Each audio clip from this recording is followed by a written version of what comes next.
Professor at Montclair State University, Dan Geltrude. Dan, this is massive news. So the United States Maritime Alliance has called the union's demands unreasonable. You look at a lot of these ports that could shut down. The top two busiest auto ports, Baltimore and Brunswick, Georgia, could potentially shut down. You've got Philadelphia, the main port for fruits and vegetables. What are the consequences of something like this, Dan?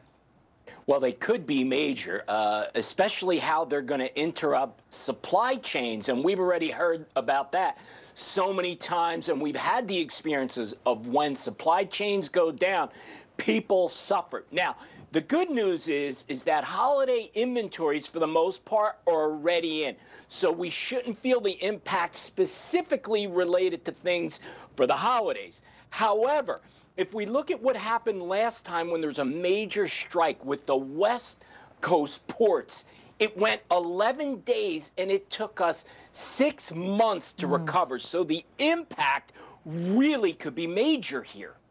Yeah, so I'm seeing reportedly the United States could lose $5 billion with a B dollars a day due to this.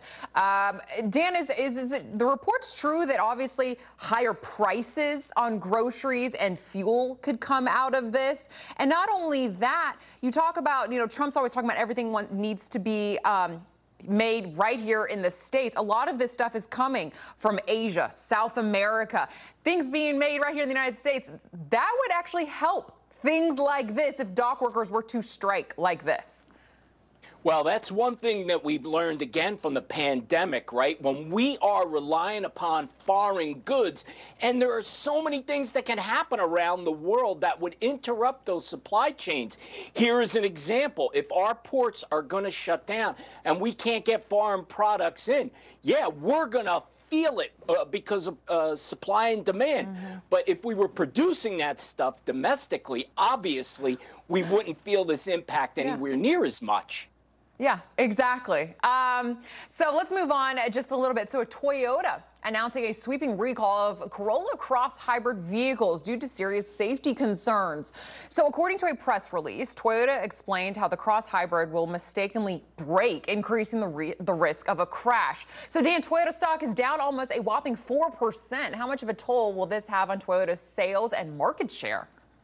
Well, hopefully this is going to be just a blip for Toyota, and the impact in the long run will be minimal. Look, the recall's already underway. That's the good news. They're trying to get their arms around this, mitigate any damages. But remember, anytime you're talking about an auto recall and it is something to do with the braking system, that is real cause for concern, because then you could have people getting hurt or worse. Yeah, it's really, really scary.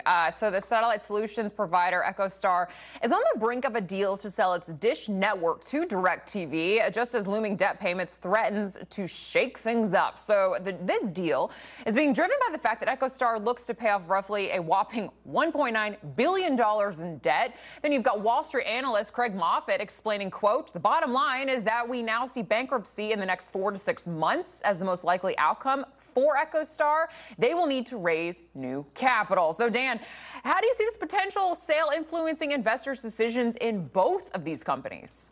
Well, it could be major here, especially because you're talking about bankruptcy for EchoStar. Now, if a deal doesn't go through, it all depends on their ability to be able to recast that debt, which is very, very risky to a company. So what's going to happen here is it all depends on the pricing of the deal. If both sides can come together, and it looks like they just might, you could have benefit from a very bad situation to investors really benefiting in the long run here, putting these two companies together. Yeah. Dan Geltrude, thank you so much for joining us this morning. Obviously, we are all going to be keeping a very close eye on this dock worker strike that could potentially come tomorrow. Again, thank you so much for coming up this morning. Really appreciate it.